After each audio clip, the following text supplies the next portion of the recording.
So, like many people in the UK today, I awoke to the news that the authorities are reporting that the death toll, the final death toll from the Grenfell Tower disaster, may not be known until the end of the year, which at the time of recording is like 7 months away.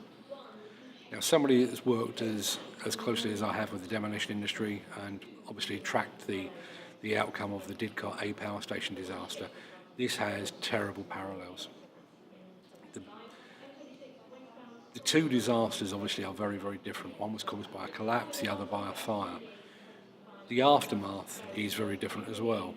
We had four people, we knew who they were, and they lay undiscovered for 6 months, whereas Grenfell Tower, the death toll at this time is still rising. And we don't actually know the names of all of the victims of that fire. But the greatest parallel between Didcot and Grenfell Tower is the not knowing.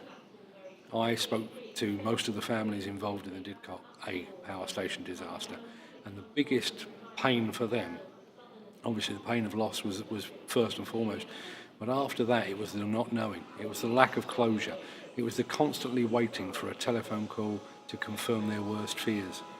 Now you multiply that by 20, 30, maybe even 50, and that's the scale of the pain at Grenfell Tower.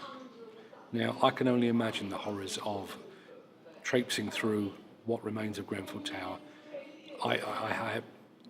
Wild horses could not get me into that building. There's not enough money in the world to make me do what the fire service is doing at the moment.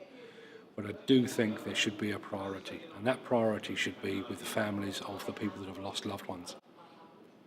Not an investigation, not trying to ascertain the precise cause of the fire, and certainly not building a case for a possible prosecution at some point in the future. First and foremost, families have lost loved ones. Families currently don't know what has happened to their loved ones. And in this day and age, that must surely take precedence. If we're to learn anything from the Didcot disaster, it's that the families must come first. Thanks for watching.